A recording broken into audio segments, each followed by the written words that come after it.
Today is Thursday, August 20th, 2020. Coming up on Roland Martin Unfiltered. History was made last night. The Democratic National Virtual Convention as Senator Kamala Harris of California accepts the nomination as the country's first Black and Indian American vice president. We'll show you what she had to say, and also former President Barack Obama laid into Donald Trump.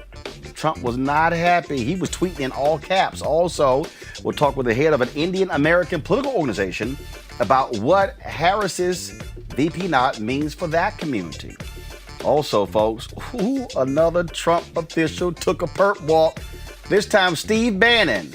The Postal Service cops snatched him off of a $28 million yacht as he was just cruising in the waters of Connecticut. He has been indicted, along with several others.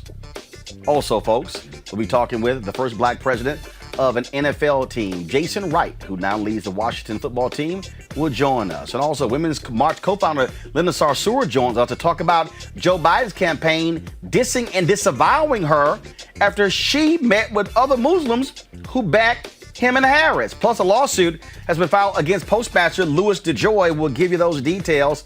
And a $600 million preliminary settlement has been announced between Flint, Michigan residents and the state as a result of the water crisis there. Folks, we got a jam-packed show. It's time to bring the funk on Roland Martin Unfiltered. Let's go. He's got it. Whatever the biz, he's on it. Whatever it is, he's got the scoop, the fact, the find. And when it breaks, he's right on time and it's rolling. Best believe he's knowing.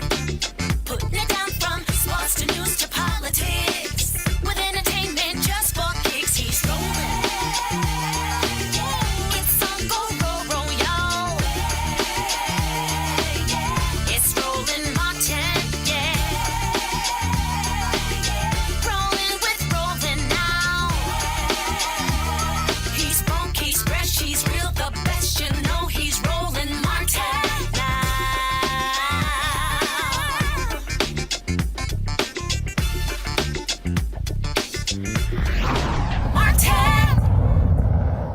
Big night last night as Senator Kamala Harris of California becomes the first Black woman to be the VP nominee on any major presidential ticket. Now, of course, there was a sister, Charlotta Ross, in the 1930s, but when it comes to Democrats and Republicans, she is the first Black woman, first Indian American woman as well, Indian American candidate, period. It was a big night as she spoke, former President Barack Obama, and man, they closed that thing out with Jennifer Hudson singing Sam Cooke's A Change's Gonna Come. Watch. This week marks the 100th anniversary of the passage of the 19th Amendment, and we celebrate the women who fought for that right. Yet so many of the Black women who helped secure that victory were still prohibited from voting long after its ratification. But they were undeterred. Without fanfare or recognition, They organized and testified and rallied and marched and fought, not just for their vote, but for a seat at the table. These women and the generations that followed worked to make democracy and opportunity real in the lives of all of us who followed. They paved the way for the trailblazing leadership of Barack Obama and Hillary Clinton. And these women inspired us to pick up the torch and fight on. Women like Mary Church Terrell, Mary Cloyd Bethune, Fannie Lou Hamer, and Diane Nash, Constance Baker Motley, and the great Shirley Chisholm.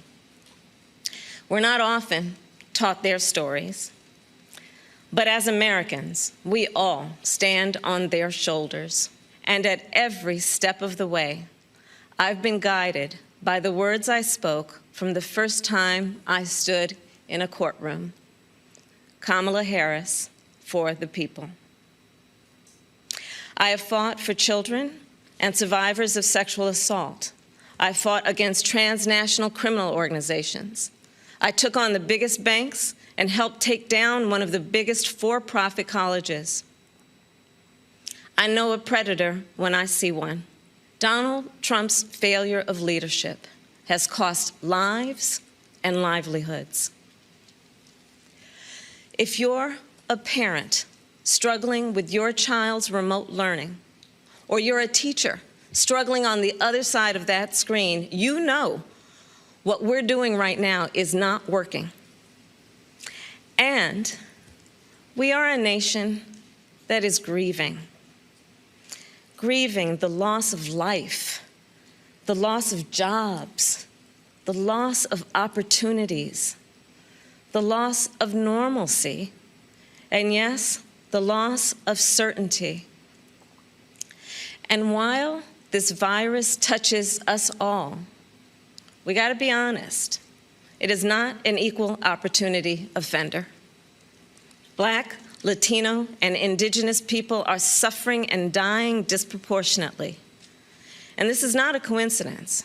It is the effect of structural racism, of inequities in education and technology, healthcare and housing, job security and transportation, the injustice in reproductive and maternal health care, in the excessive use of force by police, and in our broader criminal justice system.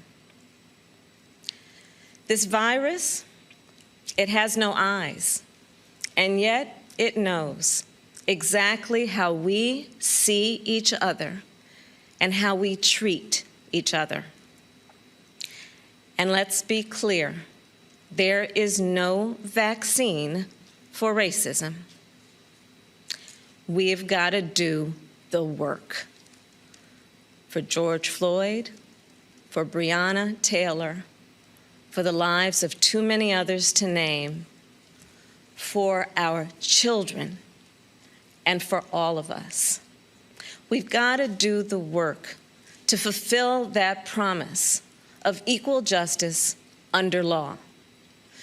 Because here's the thing, none of us are free until all of us are free. The constant chaos leaves us adrift. The incompetence makes us feel afraid. The callousness makes us feel alone. It's a lot. And here's the thing, we can do better and deserve so much more. We must elect a president who will bring something different, something better, and do the important work. A president who will bring all of us together, Black, white, Latino, Asian, Indigenous, to achieve the future we collectively want. We must elect Joe Biden.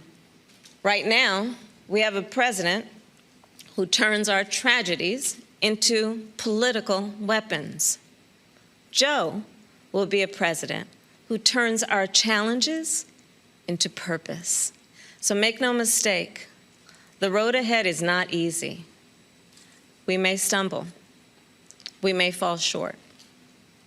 But I pledge to you that we will act boldly and deal with our challenges honestly. We will speak truths, and we will act with the same faith in you that we ask you to place in us. We believe that our country, all of us, will stand together for a better future. And we already are. And it's about us. People of all ages and colors and creeds who are, yes, taken to the streets, and also persuading our family members, rallying our friends, organizing our neighbors, and getting out the vote.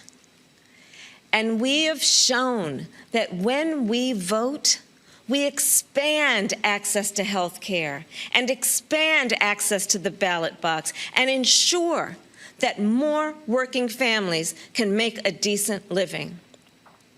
And I'm so inspired by a new generation. You are pushing us to realize the ideals of our nation, pushing us to live the values we share: decency and fairness, justice and love. You are patriots who remind us that to love our country is to fight for the ideals of our country. In this election, we have a chance to change the course of history. We're all in this fight. You, me, and Joe. So let's fight with conviction. Let's fight with hope. Let's fight with confidence in ourselves and a commitment to each other, to the America we know is possible, the America we love. And years from now, this moment will have passed, and our children and our grandchildren will look in our eyes, and they're going to ask us, where were you when the stakes were so high? They will ask us, what was it like? And we will tell them. We will tell them not just how we felt, we will tell them what we did. My panel, Dr. Greg Carr, Chair, Department of Afro-American Studies, Howard University, Reese Colbert, Black Women's Views, Erica Savage-Wilson, host Savage Politics Podcast. Reese, I'm sure you were over the moon last night, waiting for that moment for Harris to give that VP speech. Absolutely, and she knocked it out of the park. This moment was made for Senator Kamala Harris, and she was made for this moment. I just absolutely was blown away by how she really centered Black women in her speech. I have never heard anybody give a speech like that in terms of a vice presidential nominee. One of the first, she mentioned Black women within the first 2 minutes, and she said their names. The first time I met Senator Harris, one of the first words out of her mouth was actually Shirley Chisholm. And you were there, Roland, at Essence Fest, where she went down the list as well. So this is something that she has always done in terms of paid homage to those who came before her. And I just thought that, really centering Black women and giving us the recognition that we deserve for being the backbone of the party, and for acknowledging that there have been many times throughout the various civil rights fights where Black women were at the forefront, yet still were not afforded the rights that were won at that time. And so I loved how she was very honest about what we are facing in this country, not just in terms of coronavirus, but also in terms of the racism. And I just think that she really, really represented on such a high level. The stakes are high, and she delivered in a way that it made me feel so much joy. I could not be more elated with what she accomplished on that stage last night. And I hope that people really listened to her and saw the person that many of us who supported her from day one have been cheering on and have said she is the one for this moment. Erica, it did not take her long to acknowledge the 100th anniversary of the 19th women's suffrage movement, but then she made perfectly clear that wasn't for black women.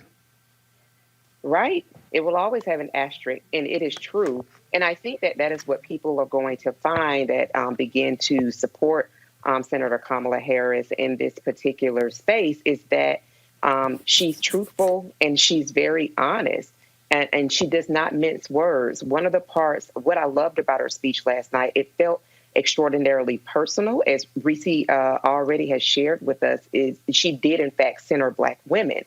And in that conversation, it seems as though she was having not just with Black women, but with people all over the globe. When she talked about her mother, that for me was something that was beautiful and profound, because her mother is no longer here with us. But she brought us into a very private space and talked about the influence that her mother had as a scientist and as an activist. And when you're thinking about a person that was really made for this moment, the loins that she comes out of the loins of parents who were active in the civil rights movement. And she talked about having that stroller view of the activity that was going on. And so understanding that this is not a woman who came from a family of great wealth, and this is just something that you do, right? You just run for president. She came from a family with a set of values that taught her to be, her mother specifically taught her to be very proud as a Black woman, and also very proud of her Indian heritage, and brings collectively all of those experiences as well as her toughness as a person who is in law. It really did feel as though Black women were seen. So for her not to have on white, to be donning that beautiful color that she was wearing last night, and speak as earnestly and as truthfully and as toughly, but as kindly, compassionately, and empathetic as she did, I believe that she really did bring us all into the space where we feel as though we do have some stance in this fight, and that there is, in fact, hope. Greg Carr, Mary Church Terrell, Mary McCall Bethune, Fannie Lou Hamer, Diane Nash, Constance Baker Motley, Shirley Chisholm. Also, of course, name-checking Congressman John Lewis. And then, of course, later in her speech, HBCUs, Alpha Kappa Alpha Sorority Incorporated. In addition to that, George Floyd, Breonna Taylor. I think when you look at this speech, when you look at the speech that Michelle Obama gave, and surprisingly, we'll talk about that a little bit later, the speech that Obama gave, no avoidance of Black. No, but I mean, what does it cost? Right. So I think one of the watershed moments of this convention has been the video that was shown during the nominating process. Each of the 57 states and territories. It seemed to be that seemed to be overwhelmingly non-white. The person representing the delegation from New Mexico, a Native American out there in Navajo, he even said, "Respect our sovereignty." I'm like, so I think as a piece of political rhetoric, I thought it was an excellent speech. I thought she had all the notes. I thought that Kamala Harris has to walk a tightrope. I mean, let's be very clear. In the wake of the political insurrections of the 1960s and then the Jackson campaigns of 84 and 88, the Democratic Party in the early 90s really went toward the right with the Democratic Leadership Conference, the DNC. And so, DLC rather. But that process has produced a tension at the heart of the Democratic Party. How do you build a multiracial, multi-class coalition when your policies are much to the right of the people you claim to represent? Kamala Harris has an impossible task. And yet last night we saw her articulate and line out, under the broad notions of conviction and hope and confidence, the assertion that people can, to borrow from the Obama campaigns, project onto me your hopes and aspirations. That's a stratospheric bar. It's been reported the last several days that her Secret Service name, the one she selected, is Pioneer. And, that reminded me of the first Black woman to be to accept nomination for vice president as a vice president of the United States, who did not do it from a major party, but of course a woman who was in your craft, the great Carlotta Bass out of Sumter, South Carolina, who in 1952 accepted the nomination for vice president on the Progressive Party ticket.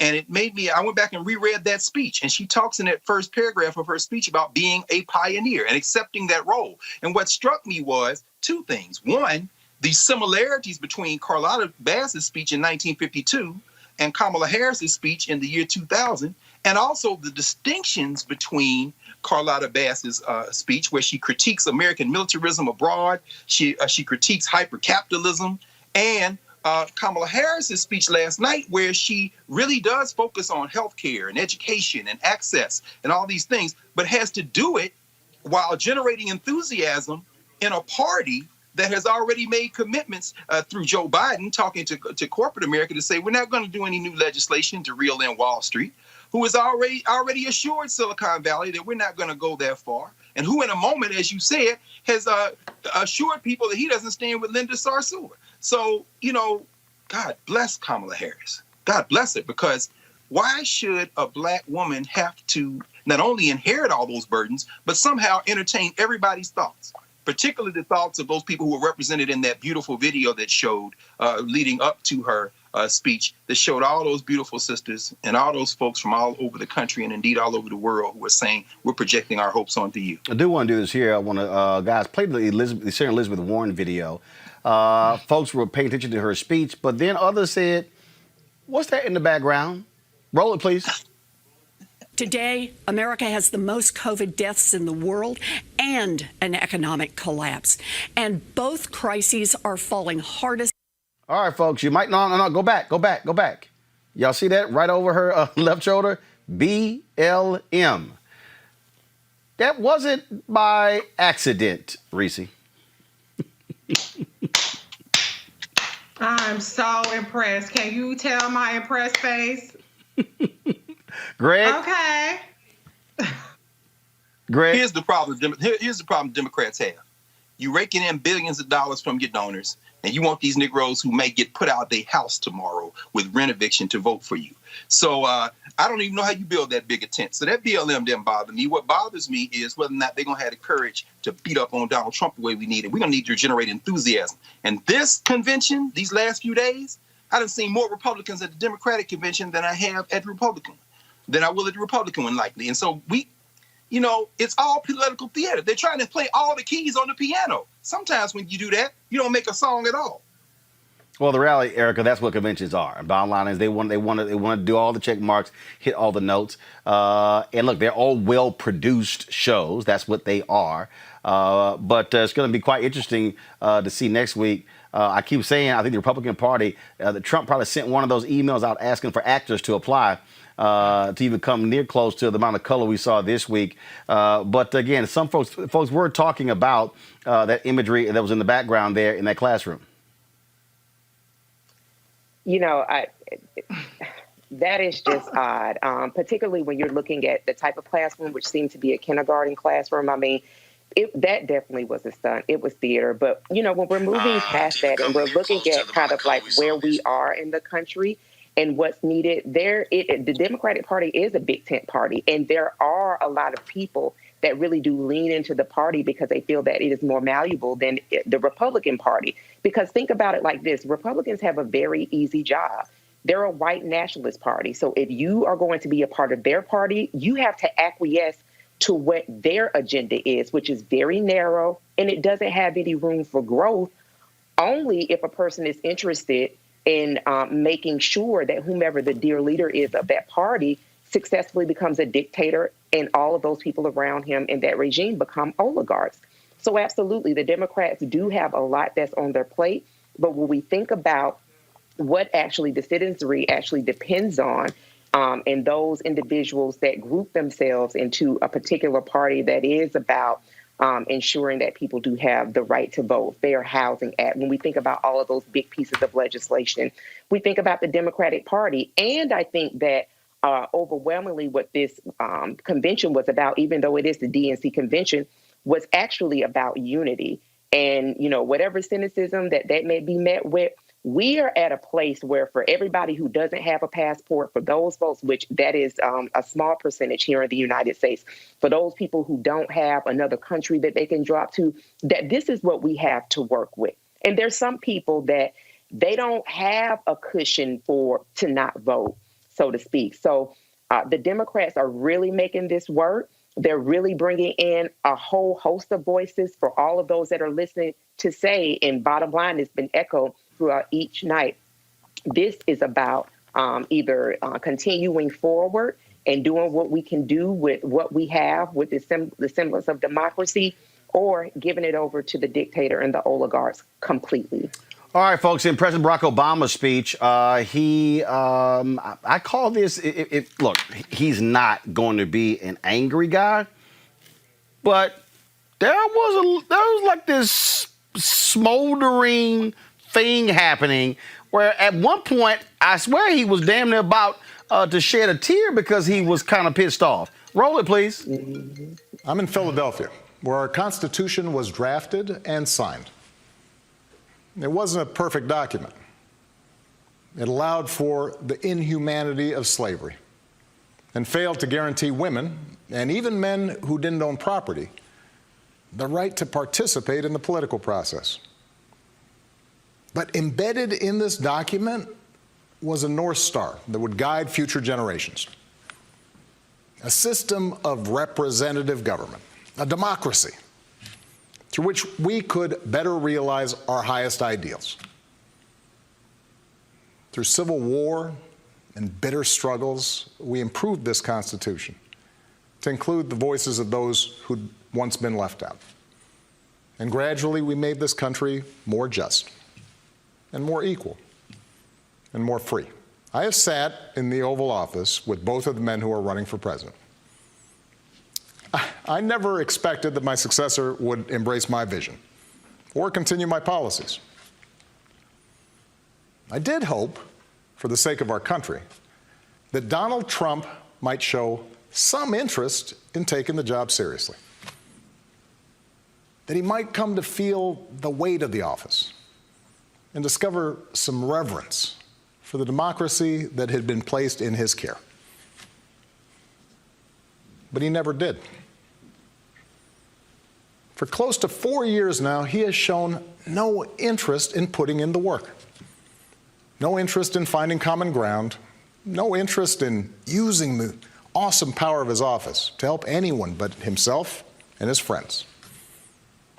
No interest in treating the presidency as anything but one more reality show that he can use to get the attention he craves. Donald Trump hasn't grown into the job because he can't.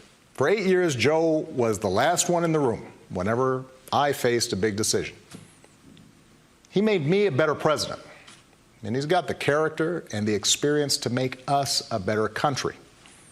And in my friend Kamala Harris, he's chosen an ideal partner who is more than prepared for the job. Someone who knows what it's like to overcome barriers and who's made a career fighting to help others live out their own American dream. But more than anything, what I know about Joe, what I know about Kamala, is that they actually care about every American,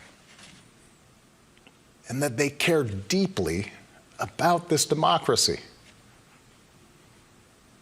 They believe that in a democracy, the right to vote is sacred, and we should be making it easier for people to cast their ballots, not harder. They believe that no one, including the president, is above the law, and that no public official, including the president, should use their office to enrich themselves or their supporters. Look, I understand why a lot of Americans are down on government. The way the rules have been set up and abused in Congress make it easier for special interests to stop progress than to make progress. Believe me, I know it. I understand why a white factory worker who's seen his wages cut or his job shipped overseas might feel like the government no longer looks out for him. and why a black mom might feel like it never looked out for her at all. I understand why a new immigrant might look around this country and wonder whether there's still a place for him here. Why a young person might look at politics right now, the circus of it all, the meanness and the lies and conspiracy theories, and think, what is the point? And we cannot let that happen. Do not let them take away your power.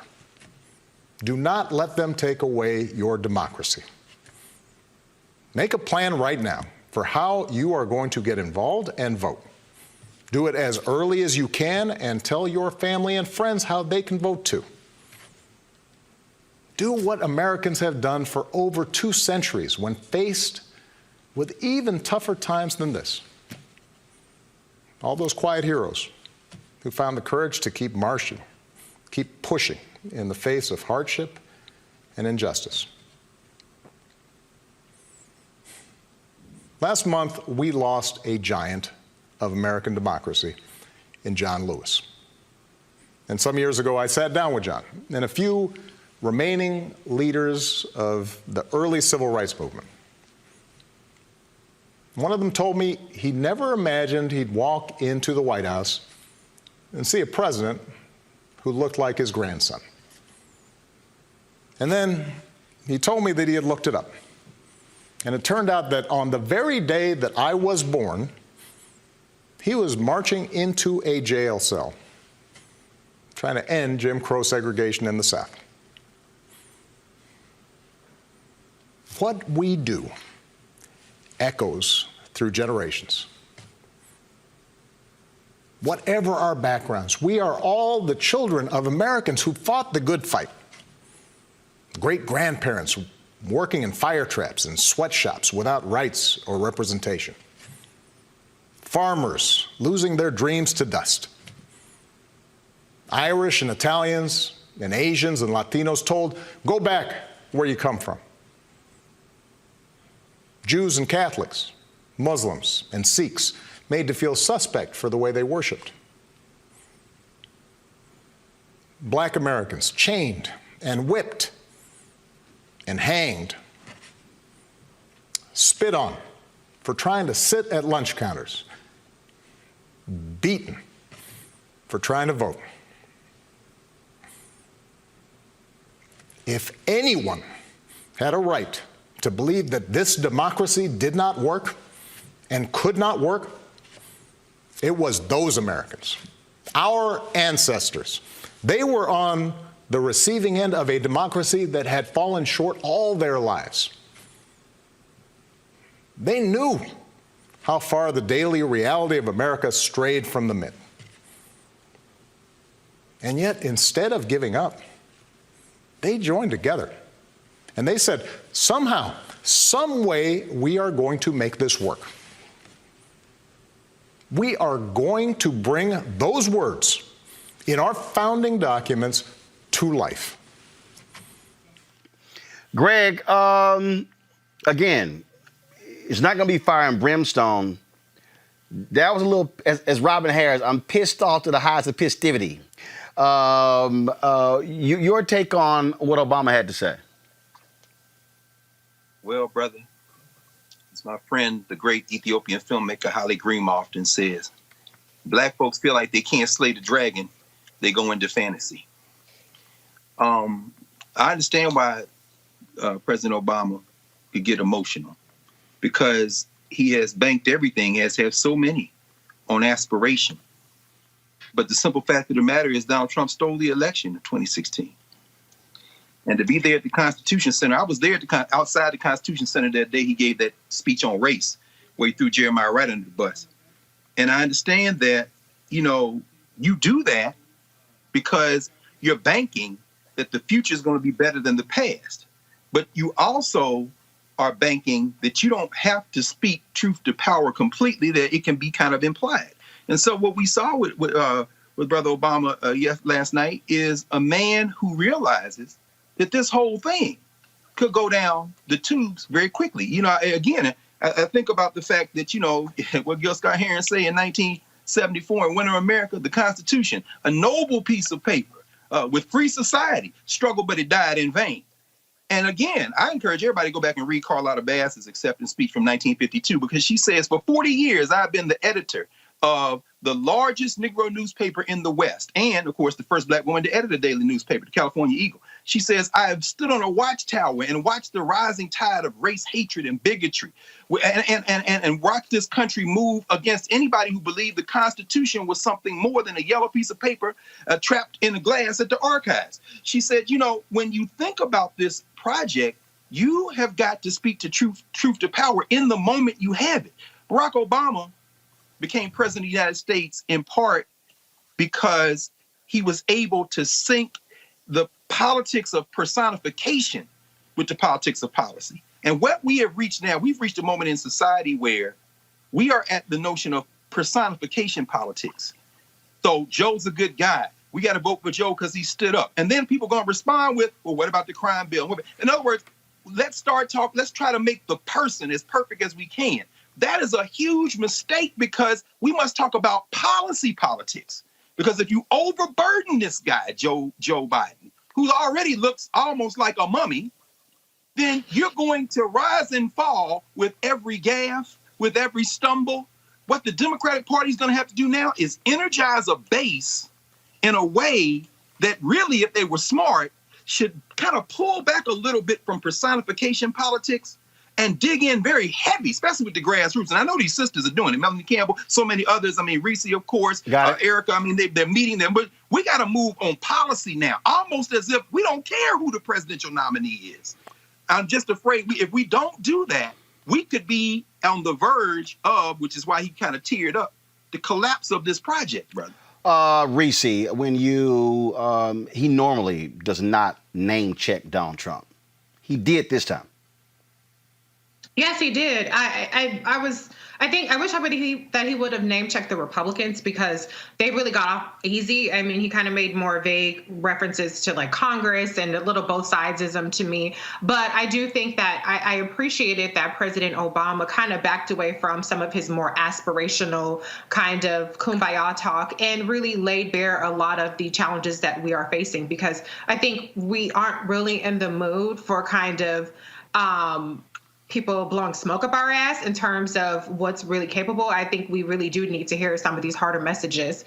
And I think that he did deliver on that. And I really appreciated his line in particular about how if anybody had a reason to, be discouraged or not really, to not believe in the power of what this democracy could be, it is our ancestors. And yet they definitely pushed forward and blaze the trail for us here today so that we can sit on social media and impose these purity tests and litmus tests and, say things about why we're not going to vote for X, Y, and Z. But I do agree with Dr. Carr's point about policy. And I do think that, unfortunately, there is a lot of personality politics, but the one good thing is there is a lot of policy that is appealing if we ever get to the point of talking about policy. Erica, your comment before I go to my next guest. Go.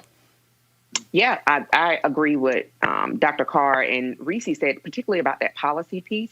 And when we kind of look at where we are right now, we're really in the ninth inning, and so where this energizing has to be, hopefully, I think the point was made with all of the speakers that it also requires an involved citizenry, right? So then we have to be responsible to the people that we elect. So I think as we move forward, I hope that the Democrats do, in fact, keep this energy so that they'll have space for those engaged policy conversations going forward. All right, folks. Let's now move to history that was made when former NFL player Jason Wright was announced as the first president of an NFL team, the Washington football team. This, of course, you would think after Fritz Pollard, you would think after so many Art Shell, first black head coaches. Both of those alpha. And yeah, I'm shouting out Jason because he's also an alpha. But some things just are consistent, right, Greg Carr? Sir, 06. Let's bring up Jason right now. Jason, how you doing? I'm doing great. Thanks for having me, brother. It is glad to see you. I saw something the other day, and it was you had this great comment where you said, hey, if there's some white guy out there who played in the league and then who went to get his MBA and became top at McKinsey and then all these things who I passed by, I'm sorry. And that's what it always amazes me when people somehow think that folks like you are some unicorn, when in fact, let's just be honest. There were a lot of African Americans long before you who could have been president of NFL teams. And people, just like there are a lot of black folks who could have been president before Barack Obama, who could have run Fortune 500 companies. But the reality is folks did not give them the shot. Yeah, I'm not necessarily an exception to black talent. I'm more representative, I think, of what black talent offers in corporate America and in general, and I think that's the point you're making. And to your point, at first I sort of didn't want to embrace the historicity of the moment because I wanted to get to work and show people what we could do. But I do think it's important to do and acknowledge because of the folks that did come before, to your point. Kevin Warren, who was the COO of the Vikings for many, many years, basically did the role I'm doing, but just without the title. And so, people have, trodden this road that I happen to waltz down at this moment. And so it's important to acknowledge and celebrate in honor of those folks. And it's also important to deal with it because what it also does, it shines a light on the other teams. It shines a light on the history. I mean, it was this weekend. I own the DVD, but I just happened to be watching cable, and I stumbled across on two different occasions the movie The Express. And he had the first brother to win the Heisman Trophy, and to watch this movie after the announcement was made regarding you, and where the owner of the Washington football team made it perfectly clear he might have been the best college player in the country, but he was not going to play for this team because he was black. Mm-hmm. Yeah, I mean, you could look at any industry like that, and if you take a historical lens, that story and that narrative exists everywhere. And it's a good point to acknowledge moments like this in light of that. And what I like about this moment, too, especially being a former player and being inspired by having a black head coach in Romeo Crennel and being inspired by having a black GM in Rod Graves, it does open the aperture for folks like me to see that black talent is both welcome and can excel outside of the lines of the football field. And also for that to be a signal to others that that's available as well. But, still 70+% guys in the league are black. And so I think more representation outside of that gives multiple pathways and just changes the way people look at athletes, their talent and their capability, especially intellectually. Also, I think what it does is it also to those same athletes. Because the reality is, out of all the major professional sports, an NFL career is the shortest out of all of them. Right. And that when there are opportunities provided for players after their playing days are over, and not just sort of the development person whose job is to just talk to guys and just to be able to counsel them, but the real substance of this $10 to $15 billion enterprise. When we talk about the NFL, we are talking about a major corporation. We're not talking about just, no, this is a major corporation. And for African Americans, what we're saying, like I tweeted this earlier when I talked about, I said, you've had black folks, when I was talking about you coming on, I said, you've had a black president, you've had black people running Fortune 500 CEOs, but you've never had an African American run a Hollywood studio. You've never had an African American run a major broadcast network or even the news division. And when we were in 2020 to have the first black president, that speaks to the levers of power. That if you want to understand power, that's when it comes to if you can run the show, that's the power, not the person who's handing off or tossing the ball. Yeah, I think the goal of every professional that has a desire to, have any sort of impact that's just beyond, personal compensation or whatever it is, you do look for moments where you have a sphere of influence. If it's in corporate America, it can be about capital and controlling capital flows and things like that. If it's in your arena, it's about narrative and having influence on narrative and how people see things.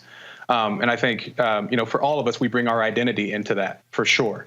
And I'm excited to do that here. One of the things that Dan and Tanya Snyder and I talked about that was very exciting to me was the opportunity to lead the building of a new stadium.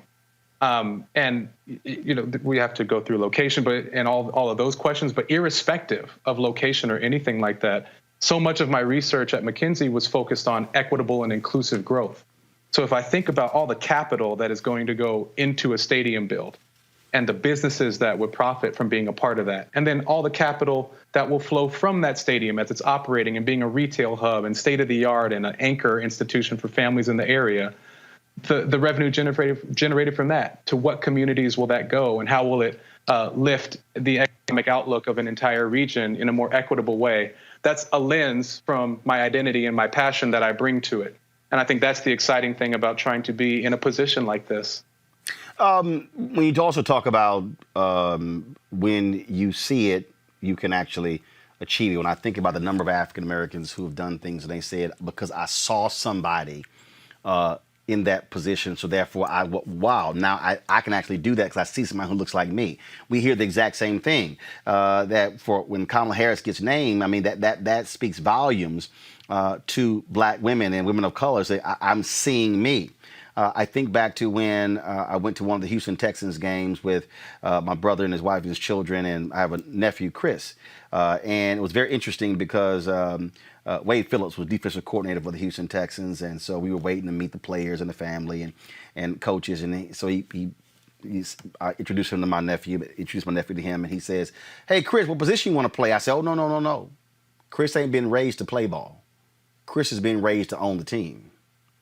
And he went, "Whoa!" And I wanted him to understand, because what often happens is when we speak to black kids, especially black boys, even black folks even do this, we only talk to them with the mindset of what position you want to play, as opposed to raising them and say, no. I want you to be raised thinking you could own the team or be a team president.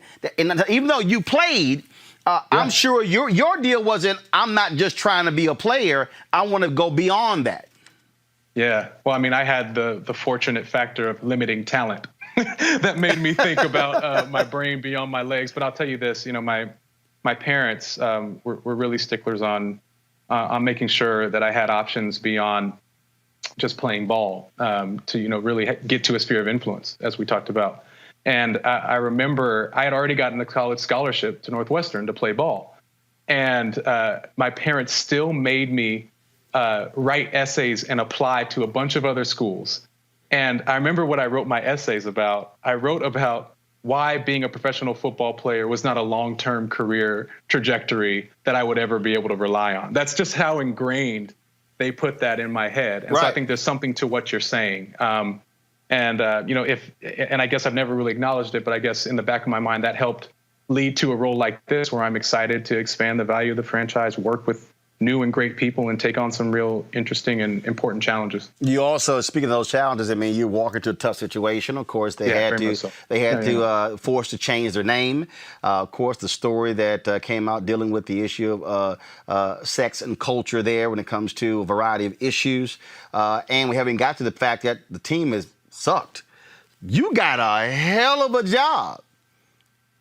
In one sense, there's challenges. In another sense, there's opportunities. The way I've been describing it, the football aside, because it is super clear that my job is about expanding the value of the franchise as a business leader. Right.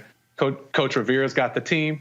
Yes, I played, but I haven't coached for 2 decades, and I don't want one of them, because they were undergrad in business school, to ask me about financial statements. So we're going to stay in our lanes. Number one. Number two, there are enough things on my plate and on our plate as a team to look at on the business side. And we got to navigate a COVID season and keep folks healthy, be prudent, engage data, be agile. We've got to get this culture right. And one of the things that made me believe that the Snyders were not just talking about a change in culture and values, but meant it, was that they had brought in an independent investigator. That's a big deal. To pull back the curtain, let everybody in your house look under the carpets, the bed, all that, and actually report out on what's going on the inside. That's a bold step that not many companies ever take. And I'm eager to dive in and understand where that's at when I start on Monday. And irrespective of where it's at, I know where the culture is going to go. It's going to be one where people's voices are empowered, and they can raise issues of leadership that does not comport to our values.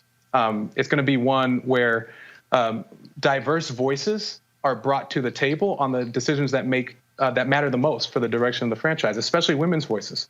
Not just because it's the right thing to do, but also because it's the prudent business thing to do. Because when you have diverse voices on business decisions, you make better business decisions. And it's going to be transparent. We're going to have a culture where we know how we're performing, both financially and in organizational health. We'll measure it.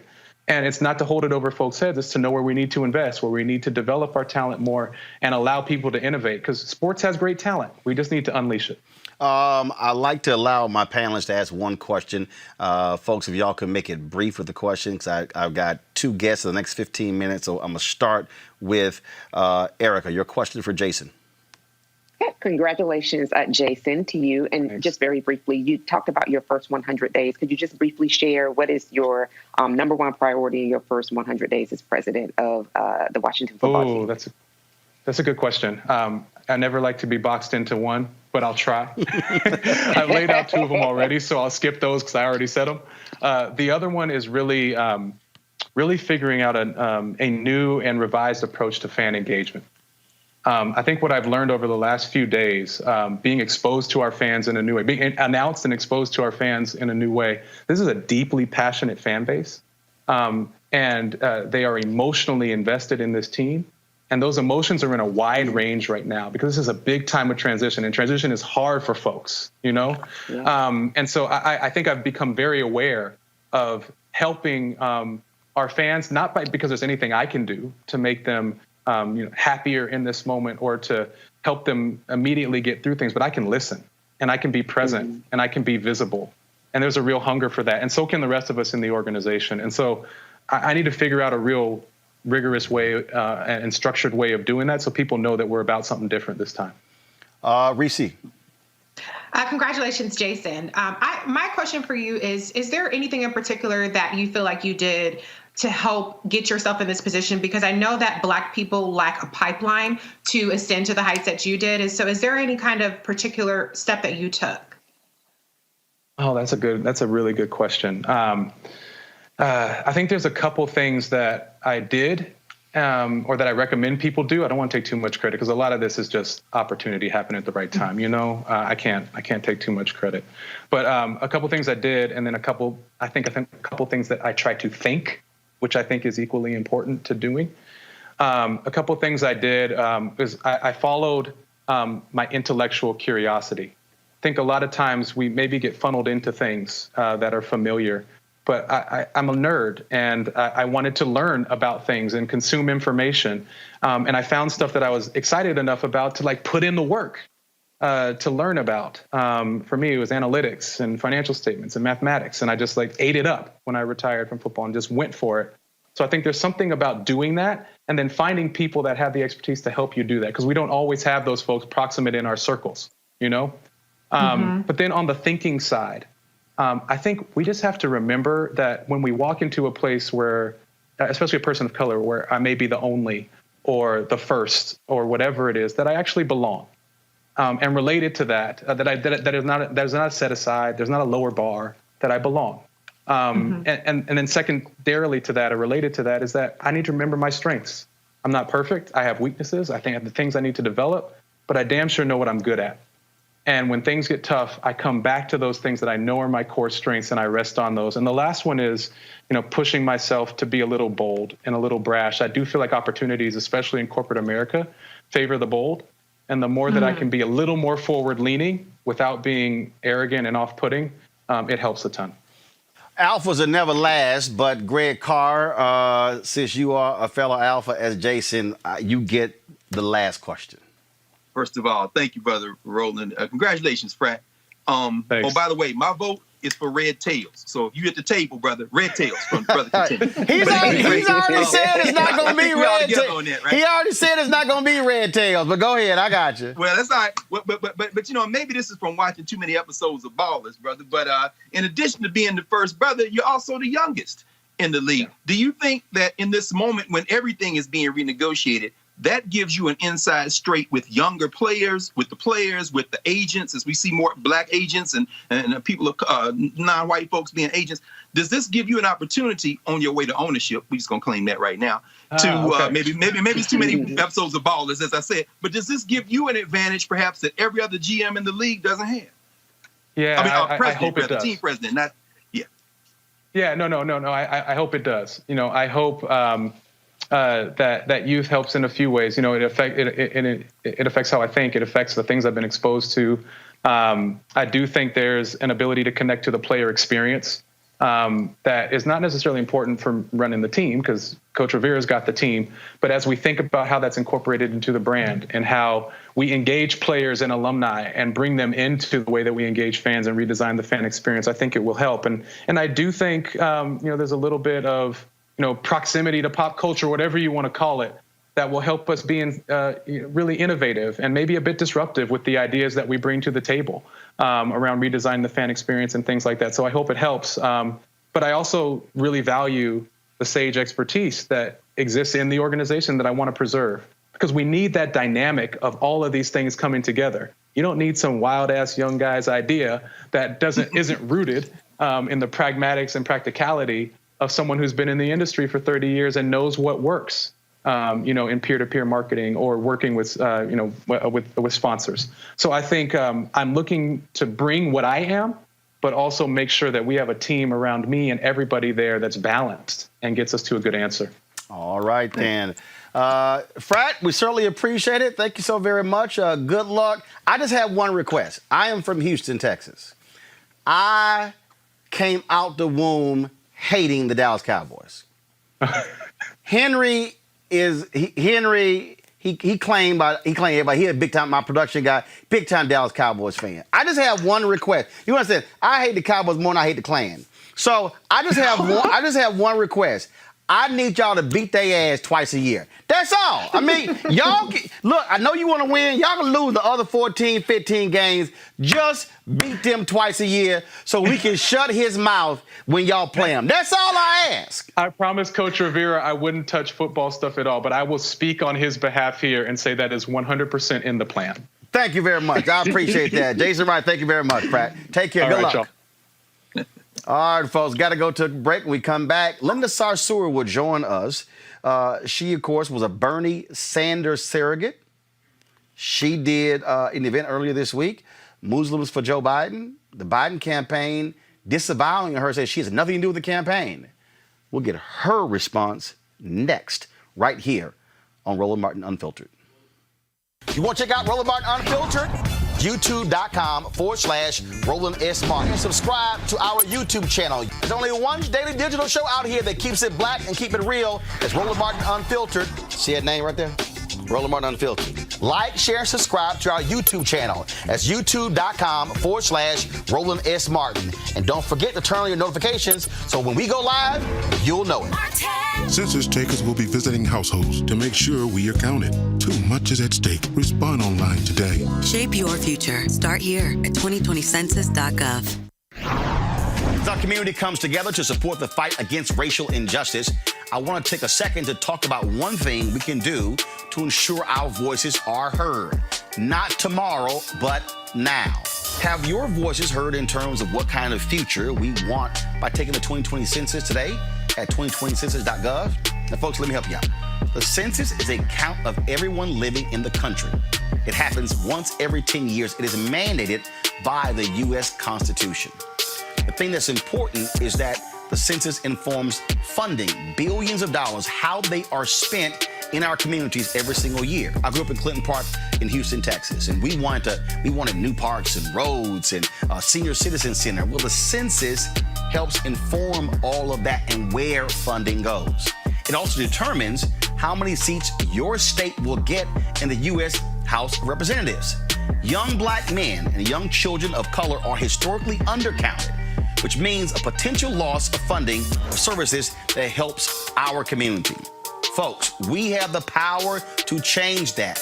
We have the power to help determine where hundreds of billions in federal funding go each year for the next 10 years. Funding that can impact our community, our neighborhoods, and our families and friends.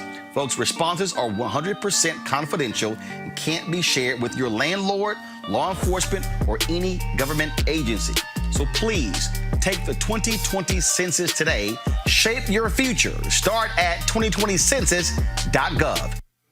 Folks, Joe Biden's campaign has disavowed Palestinian American activist Linda Sarsour after she spoke at the Democratic National Committee Muslims and Allies virtual assembly.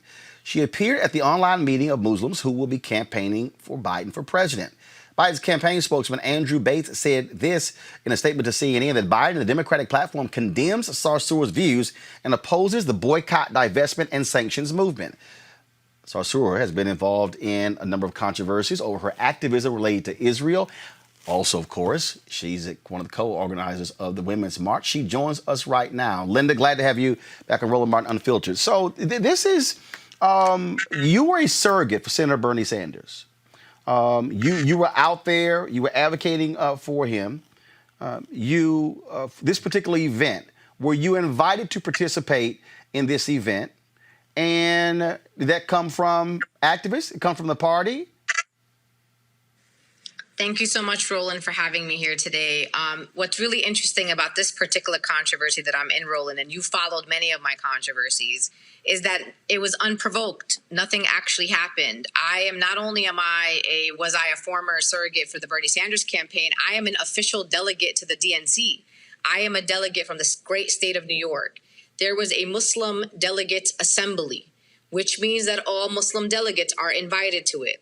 I was asked by Muslim leaders and delegates at this event to speak. And one of the reasons why I was invited to speak is because to give legitimacy and credibility to the position that I hold, which many Muslim Americans and Arab Americans hold. There is not much enthusiasm in our community around Joe Biden. But as you know, I have been putting forth this framework that Joe Biden is the best opponent for us to have in the White House and that we cannot defeat fascism. We have to defeat fascism, which is why I'm going to put my vote on Joe Biden. So this thing came out like you just jumped up, like you jumped up on the stage. So you're saying you have credentials. Oh, I am a credentialed DNC delegate. I was formally invited to speak on this Muslim assembly. I didn't protest. And in fact, Roland, the actual entire assembly situation is actually a video on the DNC website, and you can watch it. And in fact, you would laugh because you know me very well. I was actually quite bland and out of character. I didn't even mention Israel. I didn't say BDS. I didn't say anything. I didn't talk about Palestine. All I said was the Muslim Americans are swing voters. We are not a monolithic community. We are people who care about more than just national security and Palestine and Israel and foreign policy. We are actually a community that cares about healthcare and education and infrastructure and jobs and the economy. And that is really it. I was so out of character. It's like I'm damned if I do, damned if I don't. I'm minding my own business, Roland, as you know. I moved with our dear sister, Tamika Mallory, to Louisville, Kentucky. I wake up in the morning yesterday to find this controversy. And here I am, not ignoring national politics, really putting my mind on something that I believe deeply in, which is to get justice for Breonna Taylor. And here goes the Joe Biden campaign throwing the most prominent Muslim American organizer under the bus. Not only am I the most prominent Muslim organizer in America, I'm also the leader and the co-founder of the My Muslim Vote campaign that is stationed in 6 states right now that Joe Biden needs to win in November. And I don't even know what to say. A white spokesperson, Roland Martin, was coward to the right-wing media, coward to the Republicans, literally. The original drama came from Borgen, who you know is a senior advisor to the Trump campaign. He's the one that was like, oh my God, Linda's speaking at the DNC. And immediately the Biden campaign cowered to the right wing and went to answer. And when they disavow my views, which is what they said they condemned my views, not from what I said at the DNC, just in general. That means they condemn the views of 99.9% of the communities that I come from who hold the exact views that I have.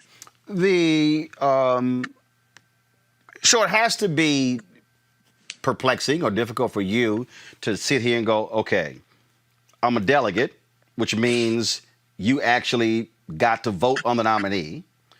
You are active in trying to get the nominee elected, and his campaign is like, hell no, we want nothing to do with you at all.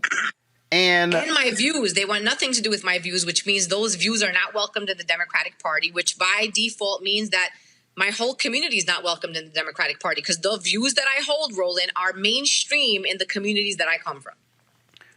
When your critics call you anti-Semitic, when they say you're racist, when they say you're a bigot, when they say you hate Israel, how do you respond?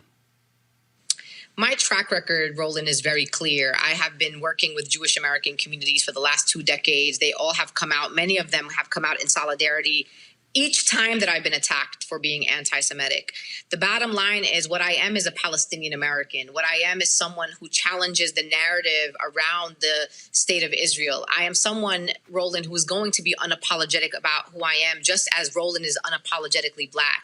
I do not have to change who I am, change my views to appease anyone. And I don't actually require anybody else to do the same. So when I'm being called anti-Semitic, it's actually quite antithetical to everything that I am. And you know me very well. I'm a person where there is an injustice. That is where I am. I have raised money for desecrated Jewish cemeteries. I have stood in solidarity with Jewish communities. I have organized, in solidarity with Black people, with undocumented people, with LGBTQIA people. Wherever there is a fight, Roland, that is where I am. So you cannot claim something that does not match my character, does not match my work, my track record, literally my everyday. And everyone who knows me, Roland, knows exactly who I am and what I stand for. And I'm not going to cower. And the bottom line is, and you know this, I have never been an ambassador to the Democratic Party. I was never an ambassador for the Joe Biden campaign. I never worked for the Joe Biden campaign, nor do I want to work for it, nor do I want to ever have a job in the administration. I am trying to help defeat fascism.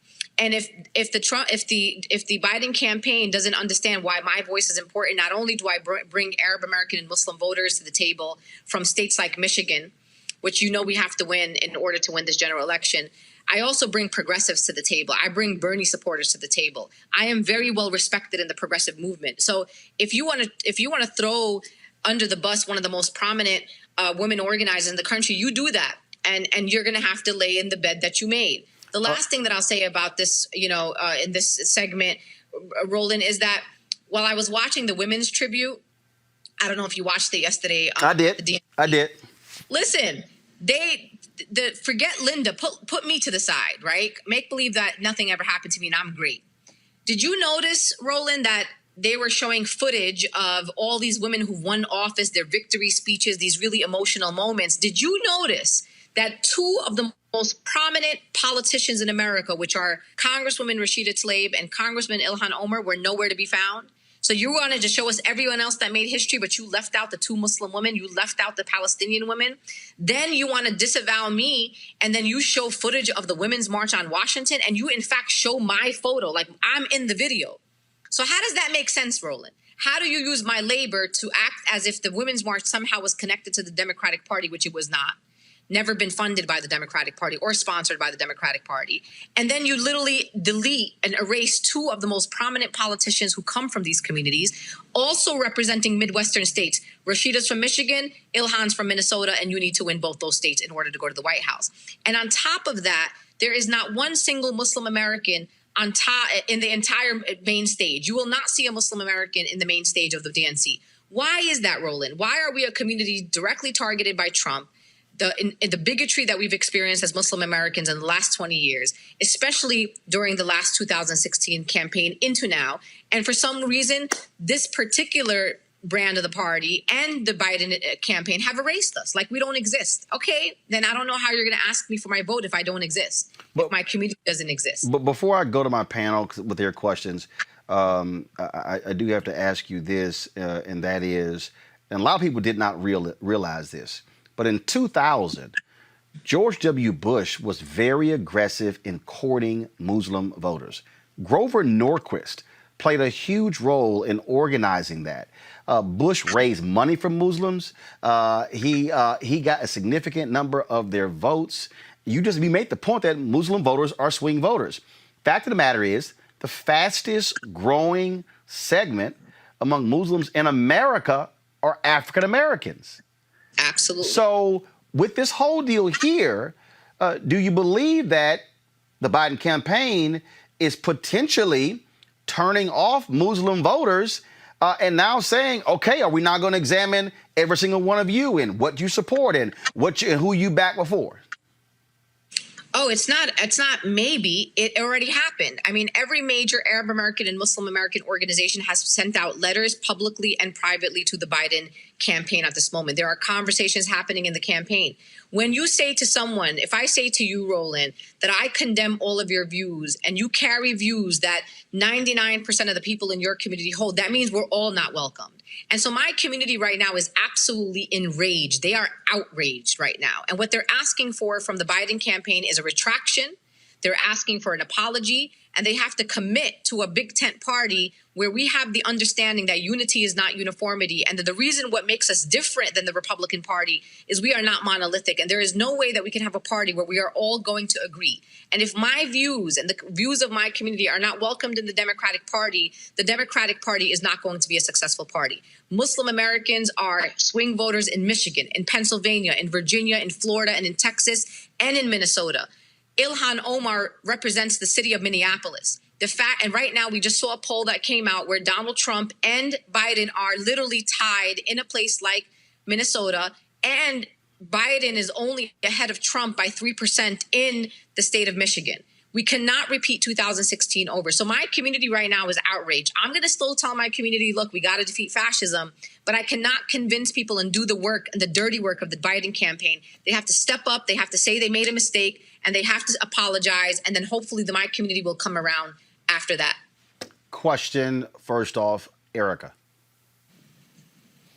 Yes, great speaking with you, Linda. This is Erica. And my question for you is, prior to this happening, what was the temperature of Muslim Americans and folks that you reached out to prior to this and then post? I appreciate that, Erica. To be quite honest with you, lots of people in the Muslim American and Arab American communities have specific things that they care about, in addition to issues that other people care about, like health care, et cetera. Majority of Muslim Americans support Medicare for all. Biden does not support Medicare for all. A majority of Muslim Americans want to abolish agencies like ICE, which were created after 9/11, really to target Muslims and those that were perceived to be terrorist threats, and they want to abolish ICE. Biden does not support that. We also have seen surveys coming out of the Institute for Social Policy Understanding on issues of police reform and defunding police, et cetera, which a lot of Muslim Americans support. And also when it comes to foreign policy, the Muslim American community is a very pro-Palestinian community. They support human rights of the Palestinian people.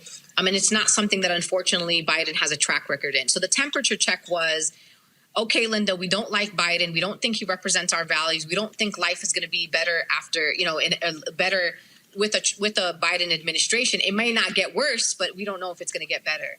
And my framing that I have been able to bring people along, people have shared my videos. I have been on local, Muslim media, blogging, where I've said to people, but let's make a decision here. What if we say that we want Biden to be our opponent in the White House? And people literally, Erica, were going along with my argument, saying that Biden would be our opponent. We would build a movement under him. We would push him to do what better and do better. And now they're like, if we can't hold the Biden campaign accountable when he's the candidate and we can't even get some respect candidate, how are we going to get respect and hold him accountable when he's the actual president of the United States of America? And to be honest, Erica, I don't actually have an answer to those people in my community at this particular moment. Reese. Hi, Linda. I don't really have a question, but my comment is just that it sounds to me like the Biden campaign needs to work on their cultural competency in matters like this and how they approach different communities instead of a knee-jerk reaction. And so I just want to thank you for the work that you're doing and continuing to push through and outreach to your community, despite the fact that there are some ideological differences there. I appreciate that. And I think just so folks understand, Roland, is that the man who's the director of rapid response is a white man. And I don't use that necessarily in a derogatory way, but to your point about cultural competency is that, trust me when I tell you, if it was a black woman or a person of color that was there, they would not have a knee-jerk reaction that would require them to throw a Muslim American woman in hijab, who's Palestinian, who's part of the larger movements that we need to win this election under the bus. Someone of color who had the expertise would have been more strategic, more logical. And the real thing that I wanted them to do, just to be clear, I don't need the Biden campaign to agree with our community, to agree on our issues. What I would have said if I was the director of Rapid Response and asked the question about Linda Sarsour participating in the DNC, my answer would have been, to be clear, Linda is a DNC delegate from the great state of New York. And while we do not agree with Linda and on these issues, the Democratic Party is a big tent, and we welcome people to have spirited debate, because that is what makes democracy great. That's all. They could have said they disagreed with me. They could have said they disagreed on the issue of BDS, on the issue of, Palestine, Israel, and that would have been totally fine with me. I would have been totally fine, because I already know that. I am not naive to think that the Biden campaign actually agrees with me on probably 90% of the things that I believe. The fact that they thought that the knee-jerk reaction was to throw important swing voters under the bus, a marginalized community that has been quite even more marginalized in the last 20 years, and more so under the Trump administration. The first executive order, Roland, you remember I was on your show about this. The first executive order put forth by the Trump administration was the Muslim ban. Right. That was the first piece of paper that he signed. So the fact that we're going to throw the entire Muslim American community and Arab American Palestinian communities by saying we condemn these views in our party. First of all, it's not true, because a majority of Democrats have moved exponentially on the issue of Israel-Palestine. And they have also, many in the Democratic Socialists and a lot in the progressive wing of the party have embraced the boycott, divestment, sanctions movement as a nonviolent movement to resist the human rights violations that the state of Israel commits against Palestinians. So the Democratic Party needs to catch up with us. I'm not trying to catch up with the Democratic Party, because they're 20 years behind me. And so the question is, can they do that in a very short period of time so we could win this damn election and defeat this damn fascist in the White House? Greg Carr. Thank you, Roland. And thank you, Sister Linda, particularly in this moment for relocating to Louisville, you and Sister Tamika. My young brother, Sean Ali Waddell, who's down there, who's a Howard student. I know he's been down there with y'all. He's telling me he loved it so much. And I saw Nick came down last week with you all, Nick Cannon. So thank you on behalf of all of us who are fighting for freedom. I'm going to try to talk and answer this question as if there are no cameras. So we know there's a different conversation when cameras, right? But pragmatically, this fear-driven Democratic Party still trying to chase those three imaginary Trump voters. Whatever you do, they're going to hang the Muslims, hang the black, hang everybody on them anyway. So, and I love the way you frame this. He's the best opponent to have in the White House. When they don't roll it back, because it looks like they really are trying to replicate 2016. When they don't roll this back, what do we need to do to prevent any more erosion so that we don't end up with this fascist in the White House? I mean, I don't know that you're prepared to be able to have that kind of conversation with us now here, but what's the step when they don't? Because that wasn't an accident, just like leaving Ilhan and Rashida and them out. That's no accident. They're chasing them imaginary white voters who will never vote for them. So what's the strategy if when they don't roll it back? Don't apologize. I mean, the bottom line here is they're going to have to reap what they sow, and they also have to lay in the bed that they made. But it's also bigger than the myself and my communities. What I've been telling folks, and it's a strategy that I hope works, it may work, it may not work. I said, listen, you may not be enthusiastic about Joe Biden being your president, but you know this and I know this. There are young black people across this country running for office, running for congressional seats. We have people of color and immigrants and women right now who also need to win those races in November. We have an opportunity, as you know, in a place like South Carolina for Jamie Harrison to take out Lindsey Graham. Like, we really have a lot of great races that we need to be focusing on. So what I'm telling a lot of people in my community, I said, listen, find a local candidate that really inspires you, someone that really aligns with your values and principles. Knock those doors, do the text messages, do whatever it is that you need to do, donate the money. And what I hope happens is that it trickles from the bottom up. If we can get higher voter turnout around some of these candidacies in these important swing states, that may mean that when you go to the polls, we hope that people are voting up and down the ballot. So not only do they vote for the candidate that they love, but they're also saying, well, my candidate is on this party line. Maybe I should just go up and down the ballot, which is what I'm saying to people. That is one strategy that I'm holding. I don't know if it's going to work. I do think that the Biden administration has to apologize to Muslim and Arab American communities, only because, number one, it's the right thing to do, but also because we are swing voters. Like, the state of Michigan, Roland knows this very well. It's home to the highest concentration of Muslim American voters in the entire country. We have large populations in California, in New York, and they are more than the one in Michigan, but Michigan is the most highly concentrated. You cannot win an election without Michigan. You don't need New York. You don't need California. You cannot win a race without Minnesota. You can't win a race without Virginia and Pennsylvania and North Carolina and Florida. And this is where our community is concentrated. We are a very diverse community. People in my community don't look just like me. We are South Asian. We are Arab American, Southeast Asian. We're African American. We are African immigrants. We are literally represent the globe. And the campaign just snubbed us. And so the question is, are we a community that is only about acceptance, or are we also about respect? We have self-respect. And our community right now is waiting, and they have been demanding. They wrote public letters. The campaign knows how outraged our community leaders are right now. And these are the people that are supposed to move the people. And as a leader of the My Muslim Vote campaign, it's going to be I was already an uphill battle, and the mountain was already high for me to climb. And now the mountain just got really slippery. Somebody just dumped a bucket of soap on the mountain, and I have to figure out how to get to the top. And that is what the this campaign has done, just made our work just much harder than it already is. Linda Sarsour, we certainly appreciate you joining us to give your perspective on this issue. Thanks a lot. Thank you so much.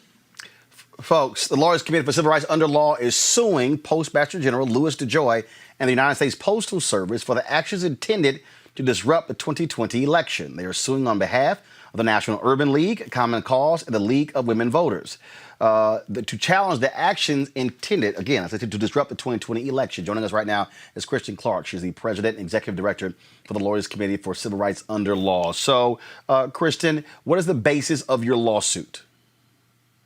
Well, there is a pandemic that has gripped the nation. There are Americans all across the country that are casting their votes by mail in historic numbers because they have no other choice. And what does this administration do?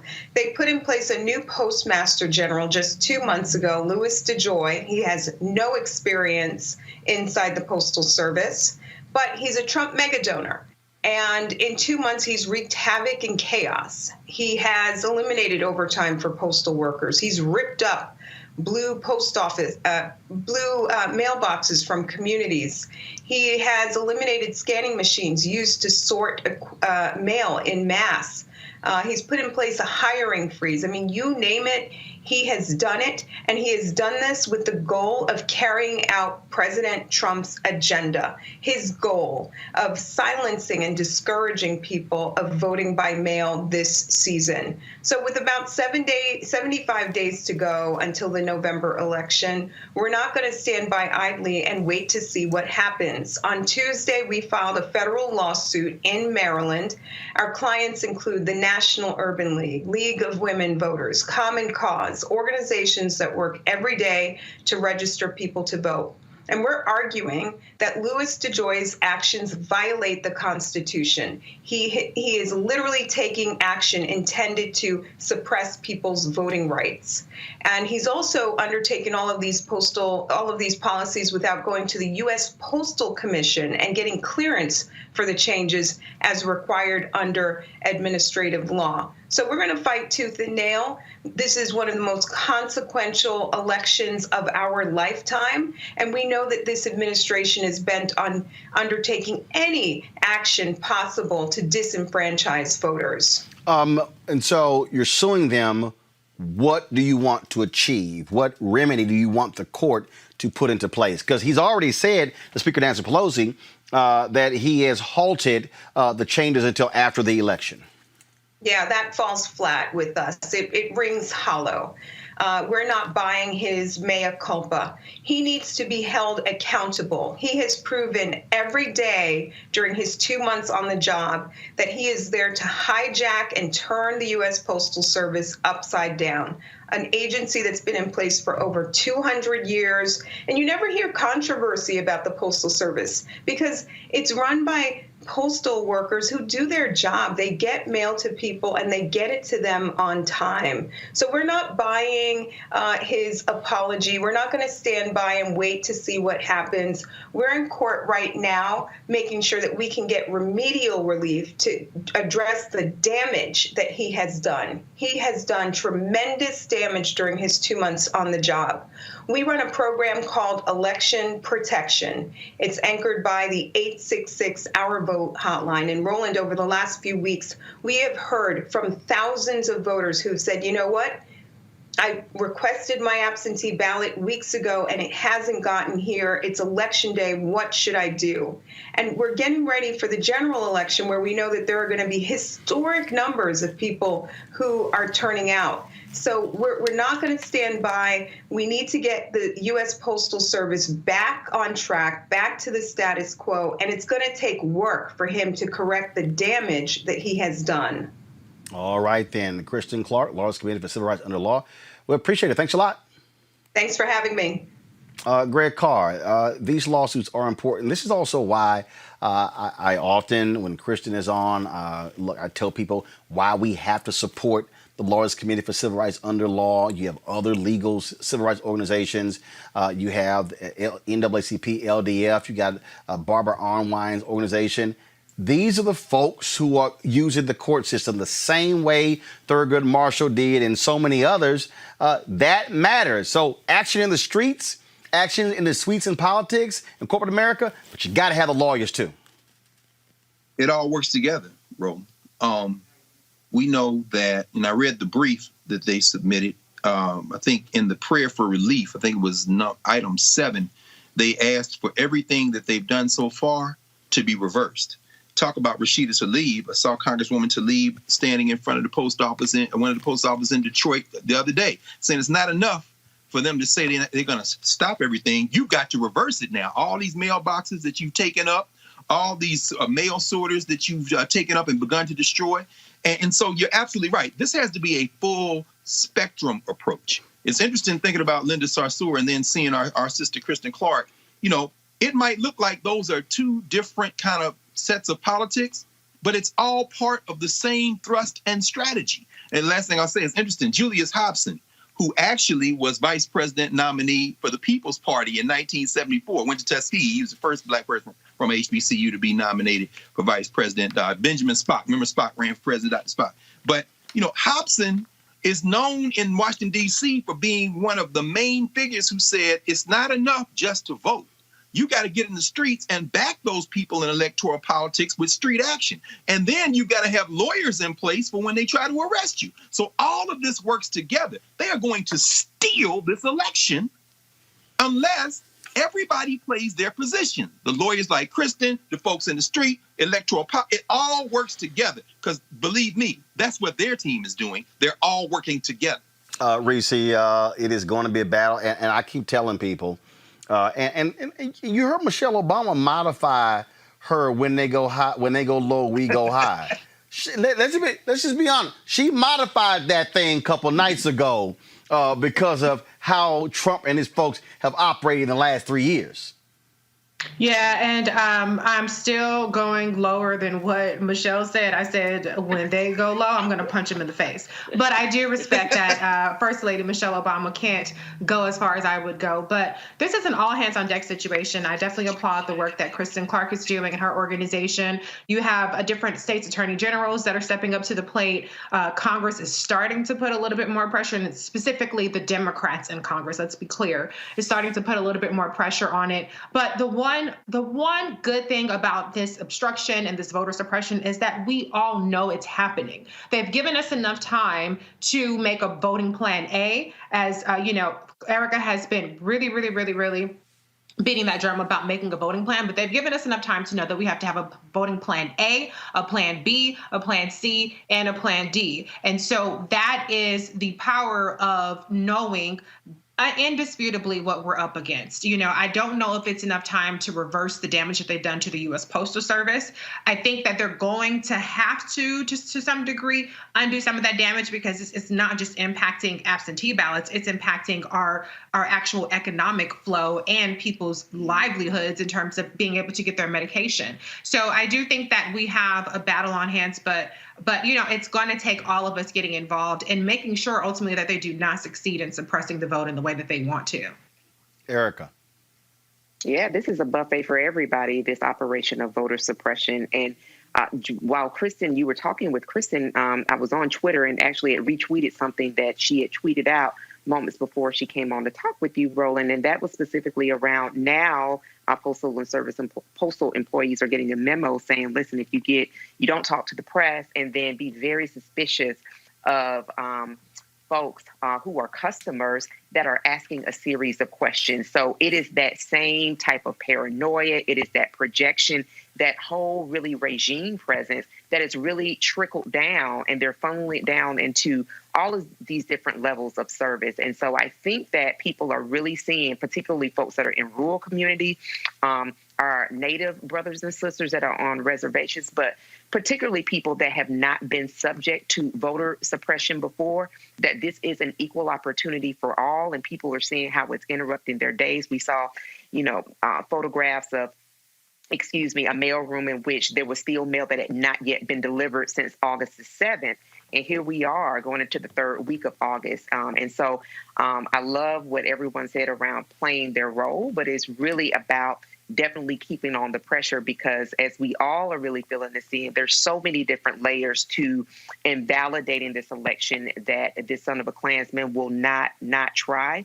But it is really the will of the people that are really going to make sure that people not only vote, but that they bring folks with them, but then that they also are able to fight back this voter suppression by showing up early and showing up with other people too. Folks, got to go to a break. We come back. We're going to talk Flint settlement, $600 million. But also Steve Bannon. Perp walk. I'll explain. And the latest rounds of anti-Trump viral videos. We have all of that for you. Don't move. Next on Roland Martin Unfiltered. You want to support Roland Martin Unfiltered? Be sure to join our Bring the Funk fan club. Every dollar that you give to us supports our daily digital show. There's only one daily digital show out here that keeps it black and keep it real. As Roland Martin Unfiltered. Support the Roland Martin Unfiltered daily digital show by going to RolandMartinUnfiltered.com. Our goal is to get 20,000 of our fans contributing $50 each for the whole year. You can make this possible. RolandMartinUnfiltered.com.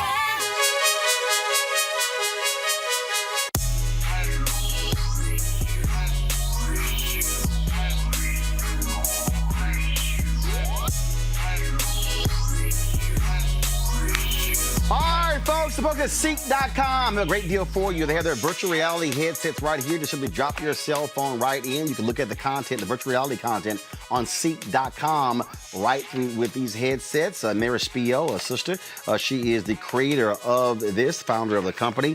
In addition, they have these 360-degree 4D headphones.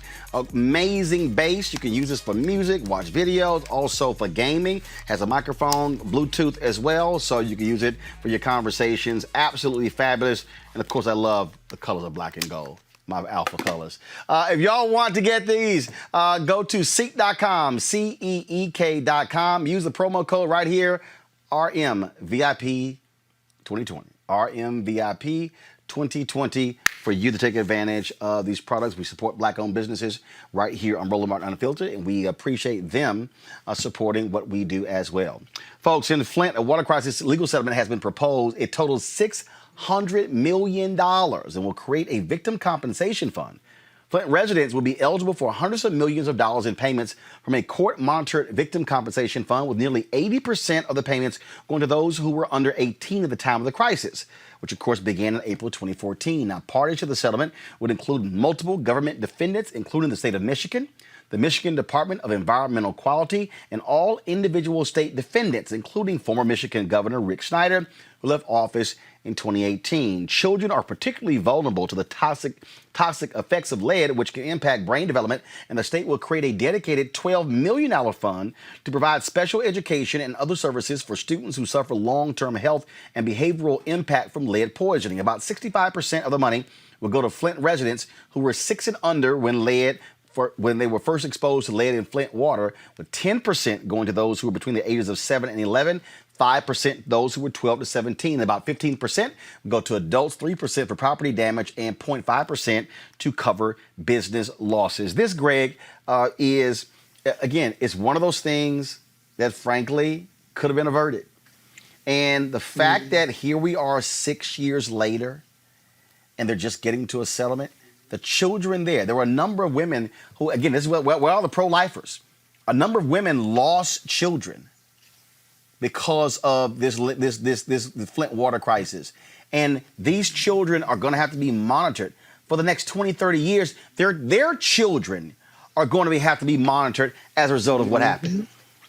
Well, absolutely, Roland. And again, it just undergirds the importance of process with this. I mean, in I think it was 2018, Judge Levy there, federal judge, district court judge, appointed, I think Senator, I'm trying to remember, Carl Levin, I think, was one of the people who was appointed to monitor this.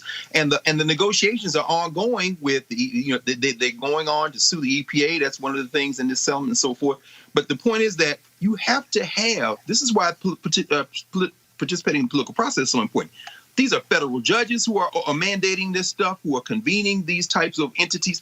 And when you do not participate, you can set it up, whether it be a lawsuit to say, put the mailboxes back, or one to say, make this right in the city of Flint. A judge is going to hear that. A federal judge is going to hear that. And those judges are appointed by the people we vote for. Other thing I would say is that it's a little unsettling because we got to focus on the young people.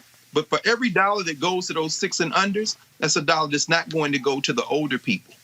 And we don't know the health outcomes of those people yet. And so, this is a wonderful victory, but it's one victory in an ongoing war that started, as Brother Pennick said, in Atlanta with COVID-19. This is the structural racism we face. Reese, to Greg's point, a federal judge is overseeing this. This is why federal judges matter.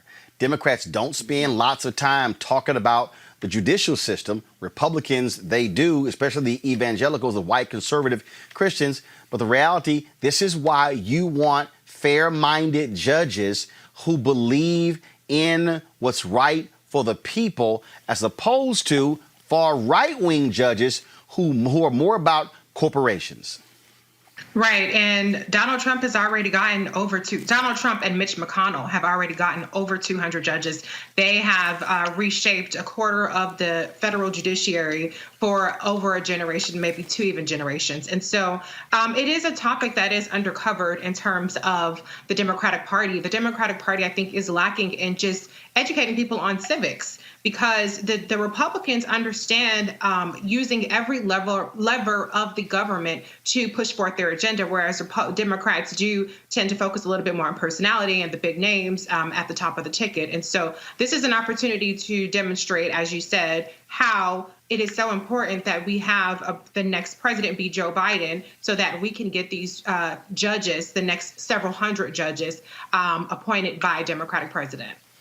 That is, again, this is the thing that I keep trying to lay out to folk, Erica, that when you look at these sort of cases, people keep saying, oh, I'm not worried about what happens at the top of the ticket. Who picks federal judges? Presidents. Who confirms or rejects federal judges?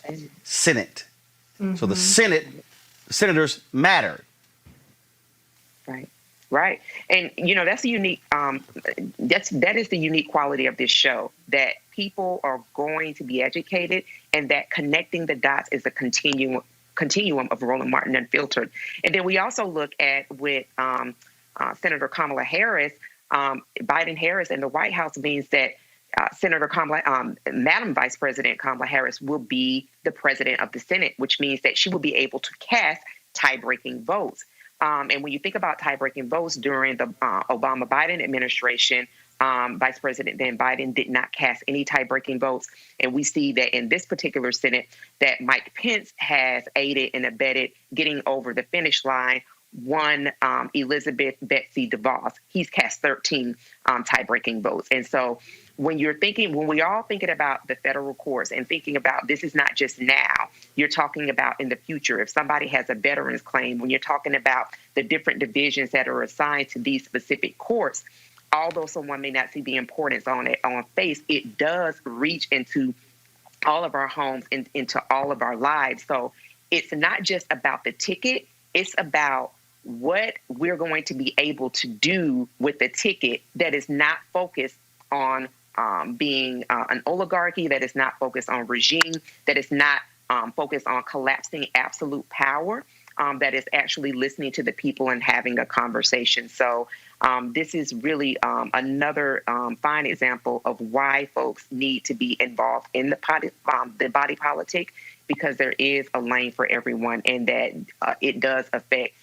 all of our lives. All right, folks, our next story. You know what? I really do love that song by Smokey Robinson. D'Angelo remade it.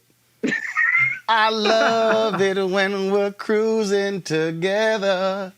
Steve Bannon was just cruising down the ocean, and he was just having the time of his life, y'all, this morning on a $28 million yacht.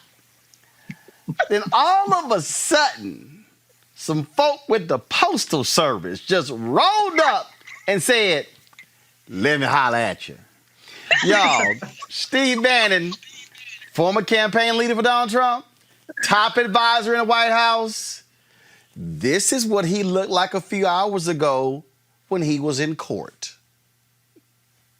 Oh, got a mask on. Steve Bannon was arrested. This is a artistic rendering. No cameras are allowed in federal courts. This is an artistic rendering from Reuters. He was arrested on fraud charges in the border wall fundraising scam. Steve Bannon and 3 others defrauded donors by raising more than $25 million to build a wall along the southern border of the United States. According to the indictment, Bannon promised that all of the money would be used for the project. Oh, that was a lie. Instead, hundreds of thousands of dollars were used for personal gain. Do y'all know who I haven't heard from today? I ain't heard from Steve Bannon's good buddy, Raynard Jackson. So remember Raynard was talking all that trash? Well, Raynard went on Steve Bannon's radio show. So Steve Bannon is the latest Trumper, Reese, to be indicted. And Trump was asked about this today. Oh, he was sad to hear it. But somebody said, but hold up, but you picked all these people. Right. Isn't it amazing? Then he tried to say, oh, Obama was corrupt. No, please just refresh my memory. I don't recall Obama people doing perp walks. No. And this is actually the second Trump campaign co-chair or manager to get arrested. Paul Manafort has already been convicted of crimes that he committed. And so the Trump orbit is nothing more than a criminal enterprise. I think by the time, in the next couple of years, we're going to see some RICO charges on all these people, and they're all going to go down. The way that you get the white folks is you got to get them with the financial crimes, okay? They get the black folks with the stop and frisk and all the other stuff, but you got to get the white folks with the financial crimes. And so it's much harder to weasel out of these things because they have all the documentation. And so, these are the chickens coming home to roost, and even Bill Barr cannot come to Steve Bannon's rescue. And the good thing is that this likely will not be dispositioned in a way that Donald Trump can pardon him or commute his sentence like he did with Roger Stone. And he will be going to jail behind this. So here, the folks at the Midas Touch, they don't wait long. They already dropped they Steve Bannon ad. And I'm obliged to play it. Papadopoulos was convicted of lying to the FBI about his contacts with Russians. He was the coffee boy. Don't remember much about it. Former Trump campaign advisor Rick Gates pleaded guilty. Paul Manafort convicted on 8 criminal counts. George Nader just arrested today on child pornography charges. Associates of the president's personal lawyer, Rudy Giuliani. Lev Parnas and Igor Fruman. I don't even know who they are. Felix Sater. He is in the news because of his efforts to build a hotel in Moscow with Donald Trump. If he were sitting in the room right now, I really wouldn't know what he looked like. President Trump's longtime personal lawyer, Michael Cohen. Michael Flynn admitting he lied to the FBI. Roger Stone has now been found guilty on 7 counts. Breaking news of Trump's ex-political advisor, Steve Bannon, being arrested in connection with a crowdfunding scheme called We Build the Wall.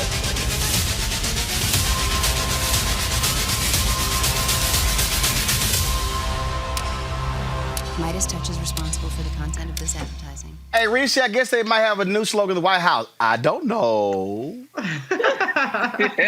Well, I love that they had the only people who haven't been indicted yet. We do know from news this week that there had been several criminal referrals from the Senate intelligence investigation that were sent to, I believe, Barr or one of Trump's corrupt attorney generals that were not acted upon. And so there are some people that are still in the crosshairs of criminal liability.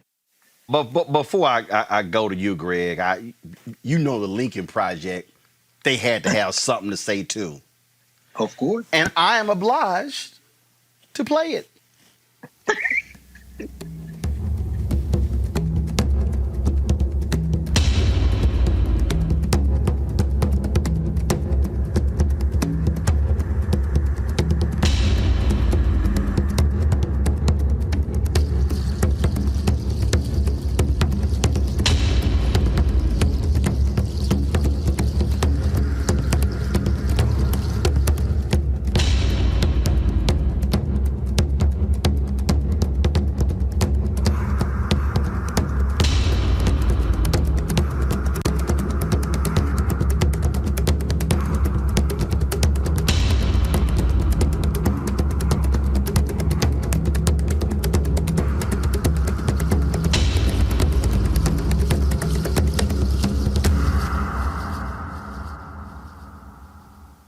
I guess if Trump wants some inside knowledge of the federal prison system, he can ask all of his former workers.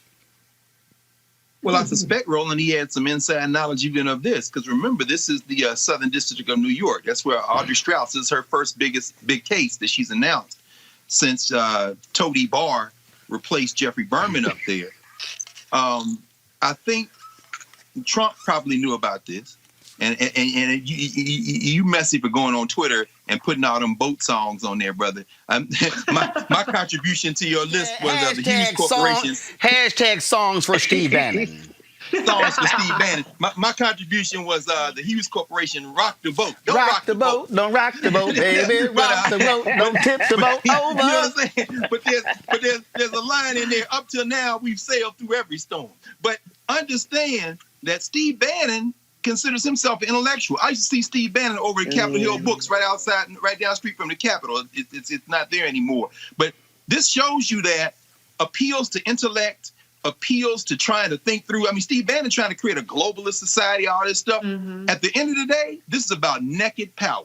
When he couldn't serve Donald Trump anymore, they threw him overboard. And if you don't think that Barr didn't tell Trump before this went down that the Southern District was getting ready to drop the hammer, because remember, Trump said something the other day about, oh, Bannon, I don't know, man. Yeah, because it's your turn. I'm just waiting on Steve Bannon's book and Steve Bannon to finally name all the names. But even that's not going to be enough, because between the QAnon people and the White Nationalist Party, they don't care about criminality. This is all about power, brother. Yep. So they will throw Steve Bannon. Oh, he's finding out now. So here, before you speak, Erica, this is when the Orange One was asked about his former homie, Steve Bannon, at the White House today. Mr. President, it's Roger Stone, it's Michael Flynn, it's Rick Gates, Paul Manafort, Michael Cohen. What's it say about your judgment that these are the kind of people? Well, I have no idea. And the culture of lawlessness around. Well, no, there was great lawlessness in the Obama administration. They spied on our campaign illegally. And if you look at all of the things and all of the scandals they had tremendous lawlessness. But I know nothing about. I was not involved in the project. I have no idea who was. But I can tell you, I didn't know that the 3 people that were talked about were people that I did not know. I don't believe I ever met them. I don't think that should be a privately financed wall. I don't think it's too complex. It's too big. And we're now up to 300 miles almost in another week and a half. We'll be up to 300 miles of wall at the highest level. They were even having construction problems. I was reading, the little I know about it, I got from you.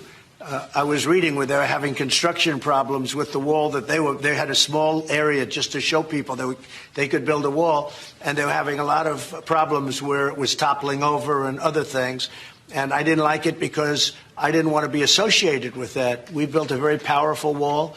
It was a wall that is virtually impossible to get through. It's very, very tough. It's very strong, and it's everything the Border Patrol wants. Reese, his ass line. Excuse me, Eric, his ass line.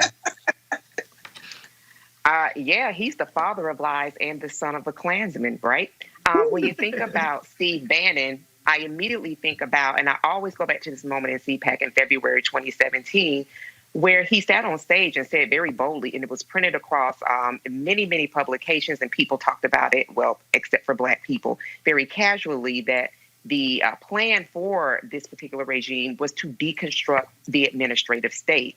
And now Steve Bannon, the day after Senator Kamala Harris made it very clear that she knows a predator when she sees one and has no issue with prosecuting transnational criminal organizations that very next day that he was arrested. I think that's just very poetic in and of itself. And so when we kind of look at, the grifting nature, right, this emoluments president, and that things that come out of his loin pretty much do the same thing.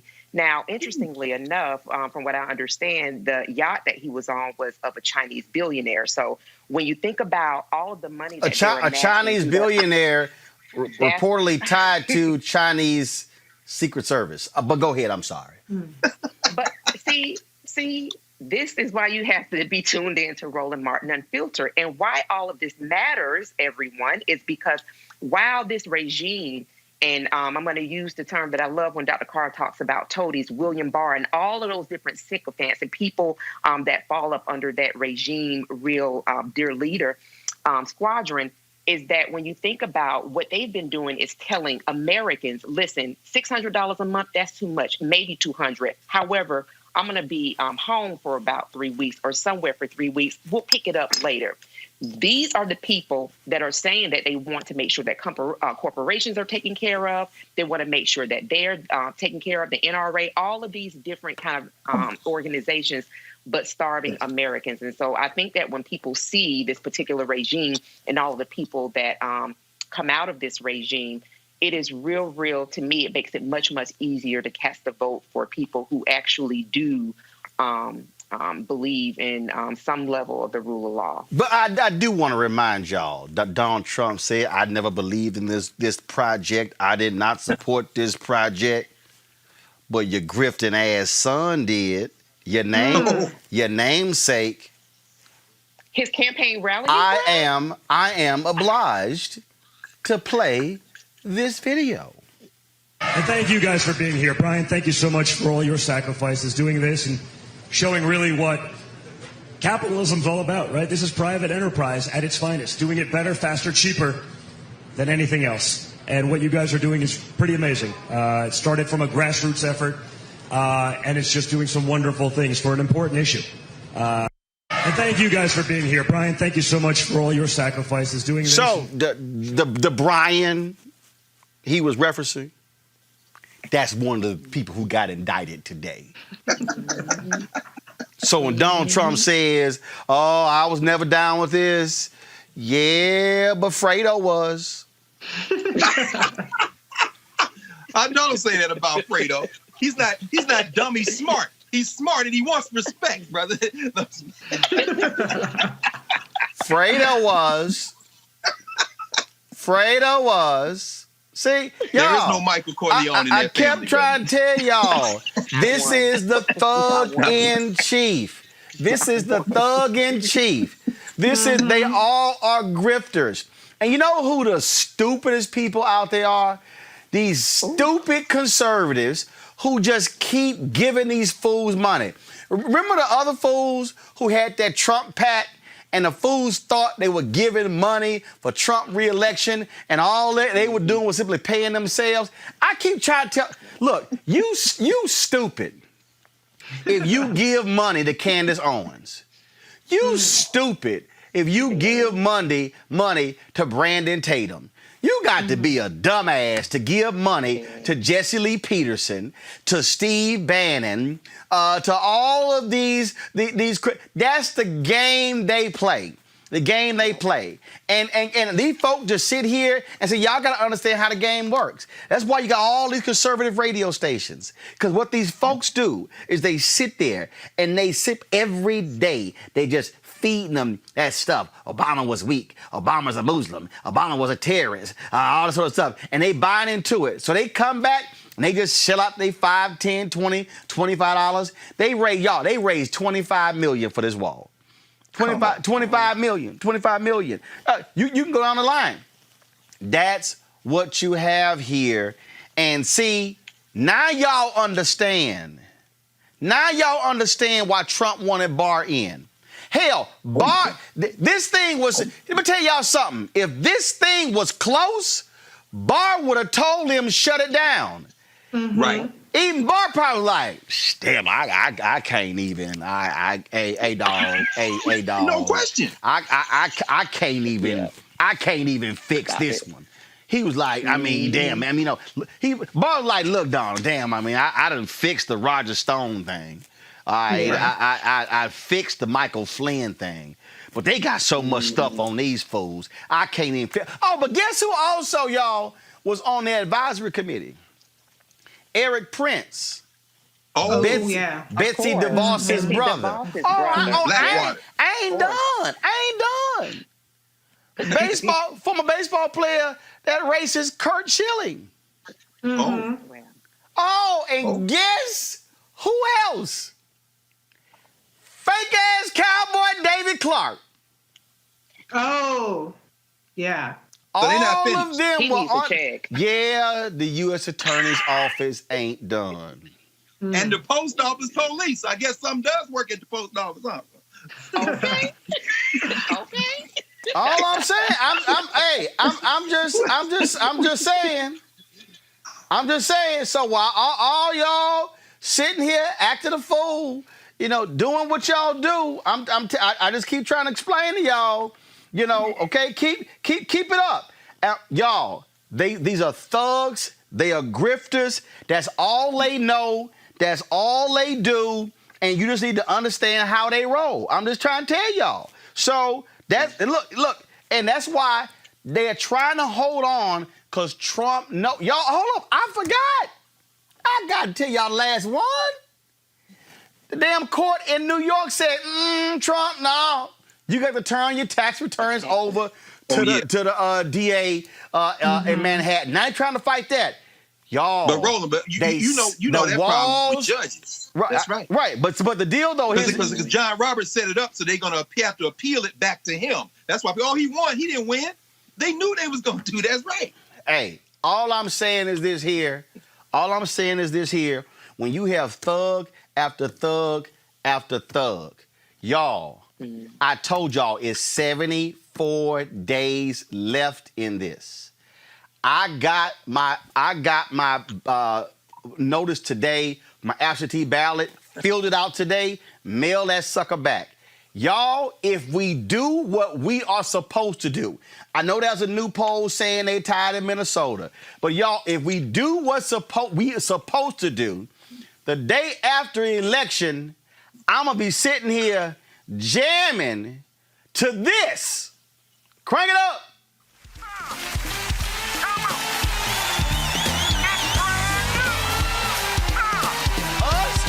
And John P. Key singing, I Made It Out. Now look, Obama said it last night in his speech. No, pull the music. I didn't tell you pull the music down. Going back to the panel.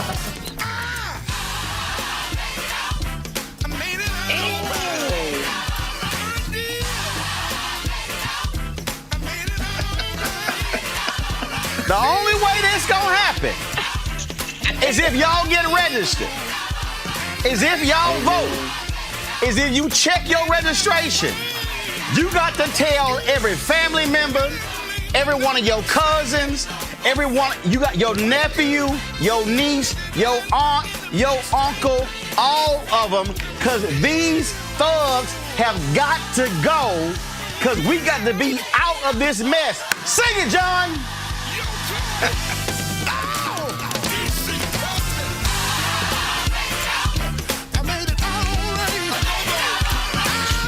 If y'all stay at home, that ain't gonna happen. Go ahead and close us out, Greg Carr. No, brother. My soul look back and wonder how I got over might be the one I'll see if we get past January. Reese, close us out. My make it out's a little bit farther than the U.S., but I will be in and say, if you don't vote, none of it matters. Right. Are going to be in whatever the earthly version of hell is. Hold on, Reese. Greg finish. Greg finish. All right, go ahead. Reese, go ahead. Oh, I'm saying we naming it and we claiming it Biden-Harris victory 2020, but we got to vote Plan A, Plan B, Plan C, and Plan D. Go ahead. Erica, close it out. Come on, Eric. And get your voting outfit together. Yes, I said outfit. I'm bringing the whole South. Get your voting outfit together. Your PPE, your shoes, your shoe covers, your face shield, your mask, your little water, your hairnet, your gloves, your extra gloves, your hand sanitizer, your chaps if you have to wear them. Get your voting outfit together now. Look, I'm real clear. I am hyper-focused. This thug and his birth-a-damn wife and his ignorant children, all them grifters have got to go. Come on, Roland. And anybody who want to sit here and play games, any of y'all want to say, hey, this ain't no big deal, we really have dealt with more. These folk don't believe in civil rights. They don't believe in police consent decrees. They don't believe in real criminal justice reform. They don't believe in actually helping black businesses. They don't believe in the Affordable Care Act and helping folks with health care. And even Republican states like Oklahoma and Missouri passed Medicaid expansion. All I'm saying is if y'all sitting here stuck on stupid, keep making up some bullshit in terms of what's going on. I'm trying to tell y'all right now, if they are in charge of the White House, in charge of the Senate, there's nothing that you say you care about that they are going to do. They ain't moved on fixing the Voting Rights Act. They have not moved on making sure our elections are secure. Mitch McConnell says, look, he's the grave digger. You name it, that's what he is. And so, this is not about Democrat, Republican. This ain't about even Trump, Biden. This is literally a decision that you're going to be voting on for your children's children. Don't play games with this. I'm telling y'all right now, these folks got to go. And I told y'all this means war. They asses got to go. And so if any more of these thugs get arrested, hell yeah, we gonna do the happy dance. And I can't wait for Trump to lose so they can go back and indict Roger Stone and throw his punk ass in prison with that particular racist. I'ma see y'all tomorrow. Tomorrow, Lisa Fisher is here. Tom Perez with the DNC. Gerald Horn's here. Y'all know, ain't no other show like this on broadcast, cable, digital. That's why y'all got to support Roland Martin Unfiltered, Cash App, PayPal, Square. You see them right there. $RM Unfiltered. PayPal.me/R Martin Unfiltered. Venmo.com/RM Unfiltered. So you can actually send your money order. New Vision Media, NU, Vision Media Inc., 1625 K Street, Northwest, Suite 400, Washington, D.C., 2006.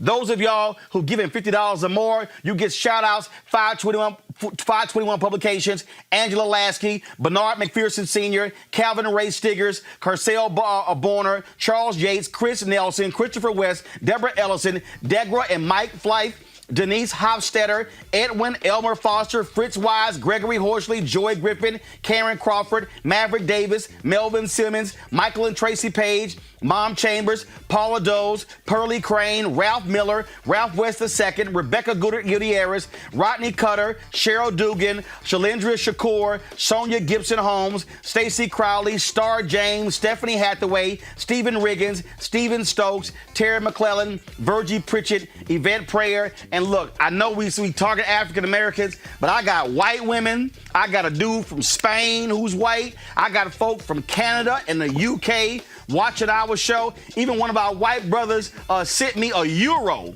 from Amsterdam. Now, I can't even cash it, but I appreciate it.